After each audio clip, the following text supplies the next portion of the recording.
Advocate Rajveer Shastri की हुई entry. अब राजवीर शास्त्री लड़ने वाले हैं प्रार्थना का केस। जी हाँ, सनाया और प्रार्थना का केस दिन प्रतिदिन उलझता ही जा रहा है। हाँ, एक तरफ शांतनु मेहता जो कि बड़ा सा बड़ा वकील ला रहा है ताकि वह अपनी बेटी यानी कि सनाया को जेल जाने से बचा सके। रही तरफ पुष्पा, जिसे इस वक्त तक यह पता लग जाता है कि शांतनु मेहता ने सनाया को बचाने के लिए बड़े से बड़े वकील तैयार कर दिए हैं। अब यह पता चलते ही पुष्पा खाली हाथ तो नहीं बैठने वाली है। क्या यहाँ पर पुष्पा अब एडवोकेट राजवीर शास्त्री को बुलाने वाली है या फिर पुष्पा खुद ही प्रार्थना को इंसाफ दिलवाने के लिए यह केस लड़ेगी? तो आखिर ये पूरी कहानी क्या है, चलिए जानते हैं आज की इस वीडियो में। कहानी की शुरुआत में हम पुष्पा को देखते हैं। पुष्पा शांतनु मेहता को कहती है, शांतनु मेहता जी, यदि आपको और आपकी बेटी को एक्सीडेंट का अफसोस है कि आपने कहा, तो आपकी बेटी उस रोज क्लब के बाहर क्या कर रही थी? सुनने के बाद ही शांतनु मेहता और सनाया के होश उड़ जाते हैं। अभी हम देखते हैं पुष्पा जो कि विटनेस बॉक्स में उस क्लब के बाउंसर को बुलाती है और बाउंसर खुद जज के सामने सारी ही चीजें बताता है कि उसने सनाया को उसी रात क्लब के बाहर देखा था। सनाया जो कि अपने फ्रेंड के साथ क्लब में आई थी। पुष्पा कहती है, यो ऑनर, सनाया ने जो करा उसका उसे इतना पछतावा था कि वह अपने पछतावे को मिटाने के लिए क्लब में पहुंच चुकी थी। सनाया का वकील कहता है, पुष्पा जी, अदालत जज्बातों पर नहीं बल्कि फैक्ट पर फैसला सुनाती है। क्या आपके पास यह सबूत है कि आप उस रोज आप और प्रार्थना पटेल रास्ते के बीच में नहीं खड़े थे? क्या है आपके पास यह सबूत? अगले ही पल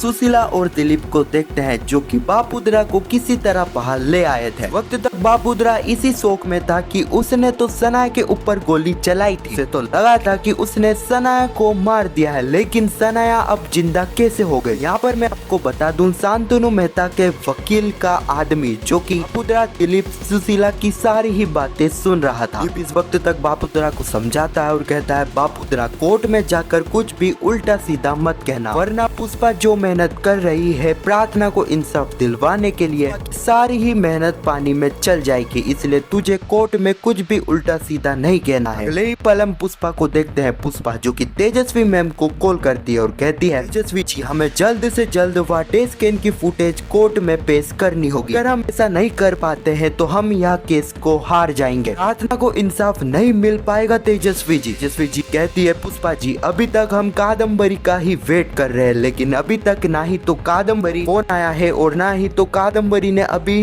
किसी को भी भेजा है। लगता है पुष्पा जी कादम्बरी ने अपनी पार्टी बदल दी है। एनीवेज हम कादम्बरी का वेट कर रहे हैं। अगर कुछ भी अपडेट आता है तो मैं तुम्हें इन्फॉर्म करूंगी। अगले ही पल हम शांतनु मेहता के वकील को देखते हैं जिसे उसका आदमी आकर सारी ही बातें बताता है। बात पता चलते ही शांतनु मेहता का वकील जज से रिक्वेस्ट करता है कि वह प्रार्थना पटेल के फादर बापुद्रा को विटनेस बॉक्स में बुलाना चाहते हैं। जज इसकी परमिशन दे देते हैं। अगले ही पल बापुद्रा विटनेस बॉक्स में आ जाता है। इस वक्त तक पुष्पा, दिलीप, चिराग सभी को यही टेंशन थी कि बापुद्रा कुछ उल्टा सीधा ना कह दे। इनको जिस चीज का डर था वही चीज यहाँ पर आती है। शांतनु मेहता का वकील जैसे ही बापुद्रा से यह सवाल पूछता है कि उस रात वह क्लब के बाहर क्या कर रहे थे, उसके बाद बापुद्रा सारा ही सच उगल देता है। बापुद्रा कहता है, उस रात में क्लब के बाहर अपनी बेटी को इंसाफ दिलवाने के लिए गया था। मैं उस रात सनाया को गोली मारने के लिए गया था। मैंने सनाया के ऊपर गोली भी चलाई थी, लेकिन उस रात इस अमीर जादी की किस्मत अच्छी थी जिससे यह बच गई। लेकिन कोर्ट भी अब इससे सजा नहीं सुनाता है। मेरी प्रार्थना को इंसाफ नहीं मिलता है तो मैं इस अमीर जादी को छोड़ने वाला नहीं हूँ जिसने अब मेरे से मेरी प्रार्थना को छीना। बापुद्रा की इस गवाही से पूरा ही केस पलट चुका था। कुछ फैसला सुनाने से पहले जज साहब यहाँ पर ब्रेक लेते हैं। अगले ही पल पुष्पा को जैसे ही तेजस्वी मैम से यह पता चलता है कि अभी तक कादम्बरी ने फुटेज नहीं दी है, सुनने के बाद ही पुष्पा के होश उड़ जाते हैं, क्योंकि पुष्पा को यह पता था कि वह एकलौती उस फुटेज से ही कोर्ट में साबित कर सकते हैं कि उस रोज वह और प्रार्थना रोड के बीचम बीच नहीं बल्कि रोड के साइड में खड़े थे और सारी ही गलती सनाया की है। तेजस्वी मैम कहती है, पुष्पा जी, अभी हमें खुद कादम्बरी का वेट करना चाहिए। कादम्बरी पार्टी बदल कर हमें धोखा देने की प्लानिंग तो नहीं करेगी। कादम्बरी को पता है कि पूरा पुलिस डिपार्टमेंट उसके पीछे लगा हुआ है। अगर वह ऐसा करती है तो वही इसमें फंस जाएगी। इसलिए पुष्पा जी हमें थोड़ा और कादम्बरी का वेट करना चाहिए। अगले ही पल हम कोर्ट का सीन देखते हैं। यहाँ पर खुद जज ने पुष्पा को कह दिया था, पुष्पा जी क्या आपके पास कुछ सबूत है कि आप उस दिन रोड के बीचम बीच नहीं बल्कि रोड के साइड में खड़े थे? आपके पास कोई फुटेज या सबूत है जिससे आप यह साबित कर सकते हो? यदि पुष्पा जी आपके पास ऐसा कुछ नहीं है तो मुझे मजबूरन अपना फैसला सुनाना होगा। अगले ही पल हम तेजस्वी मैम को देखते हैं जिसे कादम्बरी का कॉल आता है। कादम्बरी एक जगह पर बताती है जहाँ पर उसने उस फुटेज को पहुंचाया था जो कि था एक डस्टबिन। जैसे ही तेजस्वी मैम उस डस्टबिन के पास जाती है तो उन्हें उस डस्टबिन में से एक पेन ड्राइव मिलती है और उसी पेन ड्राइव में वह वीडियो फुटेज है। अगले ही पल पुष्पा जिसने जज साहब को कह दिया था कि मेरे पास एक वीडियो फुटेज है लेकिन उस फुटेज को दिखाने के लिए मुझे समय चाहिए, लेकिन यहाँ पर जज साहब पुष्पा के ऊपर भड़क चुके थे। उन्होंने पुष्पा को कह दिया था कि उसे अभी ही वह फुटेज लानी होगी। पुष्पा कुछ कहती लेकिन उसी वक्त वहाँ पर तेजस्वी मैम उस फुटेज को लेकर आ जाती है। तेजस्वी मैम जज साहब को कहती है, जज साहब मेरे पास एक ऐसी फुटेज है जिसके चलते यह पूरा ही केस पलट जाएगा। जज साहब तेजस्वी मैम को वह फुटेज दिखाने की परमिशन दे देते हैं। तो इसी के साथ यह एपिसोड तो यहाँ पर समाप्त हो जाता है, लेकिन मैं आपको आगे की कहानी बता देता हूँ। होगा कुछ ऐसा जैसे ही जज साहब वह फुटेज को देखेंगे, इस फुटेज में यह साफ साफ दिख रहा था कि उस रोज पुष्पा और प्रार्थना रोड के बीच में नहीं खड़े थे, सनाया कार को काफी रफ्तार में भगा दी थी। अब यह फुटेज को देखने के बाद जज साहब अभी भी अपना फैसला नहीं सुनाएंगे। वह 2 दिन का टाइम दोनों ही पक्ष को देंगे और वह 2 दिनों बाद ही अपना फैसला सुनाएंगे। सही तरफ हम देखने वाले हैं शांतनु मेहता जो कि अपने वकील को बदलेगा। वह बड़े से बड़े वकील के पास जाएगा कि वह किसी भी तरह यहाँ पर सनाया को बचा सके। दूसरे ही तरफ हम पुष्पा को देखने वाले हैं। इस वक्त तक यह अंदाजा लग चुका था कि 2 दिन का टाइम शांतनु मेहता को मिला है तो वह इस टाइम का यूज करेगा। वह जरूर यहाँ पर कुछ तो करने वाला है। यहाँ पर राजवीर शास्त्री ने जिस वकील को हायर करा है वह वकील भी कोई छोटा मोटा ही है, वह काफी बड़ा वकील है जो कि यहाँ पर शांतनु मेहता को यह विश्वास दिलाएगा कि वह उसकी बेटी को बचा लेगा, लेकिन वह जो बोलेगा वह उसे और उसकी बेटी को करना होगा। तो क्या अब यहाँ पर पुष्पा एडवोकेट राजवीर शास्त्री की मदद लेने वाली है? जैसा कि हमें पता है कि पुष्पा इतनी आसानी से हार मानने वालों में से नहीं है। यहाँ पर खुद पुष्पा ने बापुद्रा को यह वचन दिया है कि वह प्रार्थना को इंसाफ दिलाएगी। ऐसे में यहाँ पर पुष्पा हार मानकर एडवोकेट राजवीर शास्त्री की तो मदद नहीं लेगी। तो यहाँ पर खुद ही पुष्पा प्रार्थना के लिए लड़ने वाली है, वह खुद ही प्रार्थना को इंसाफ दिलवाएगी। अभी तक भी मीडिया या फिर सोर्सेस द्वारा यह पता नहीं चला है कि शो में फिर से एडवोकेट राजवीर शास्त्री की एंट्री होने वाली है। तो अभी तक के लिए तो हमें राजवीर शास्त्री की एंट्री फिर से शो में देखने को नहीं मिलेगी। आपको क्या लगता है कि क्या राजवीर शास्त्री की एंट्री फिर से शो में होनी चाहिए या फिर नहीं? अपनी राय नीचे कमेंट में जरूर बताना। पुष्पा इम्पॉसिबल के आने वाले एपिसोड की ऐसी वीडियो के लिए चैनल को सब्सक्राइब अवश्य करना। जब तक के लिए धन्यवाद।